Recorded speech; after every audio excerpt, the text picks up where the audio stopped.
Child অথবা paediatric যে পেশেন্টগুলো হয়, যা বাংলায় আমরা শিশু রোগী বলি, এই শিশু পেশেন্টদের বর্তমানে জন্মের পর থেকে একটি গ্যাসের সমস্যা, গ্যাসের ফলে আমরা বিশেষ করে অনেক বাচ্চা কান্নাকাটি করে, পায়খানা ক্লিয়ার হয় না, অনেক সময় বাচ্চারা বায়ু ছাড়ে, 0 থেকে শুরু করি। এদের ক্ষেত্রে আপনারা বিশেষ করে 0 থেকে 6 মাস পর্যন্ত একটি গ্যাসের সীমিতকণ ড্রপ ব্যবহার করাতে পারেন, যেগুলো খাওয়াবেন।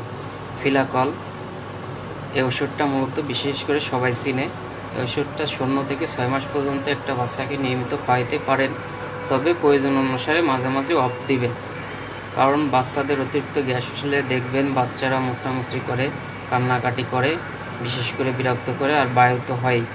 তাহলে আপনারা ফিলাকল ওষুধটি খাওয়ানোর পূর্বে মূলত অন্য যদি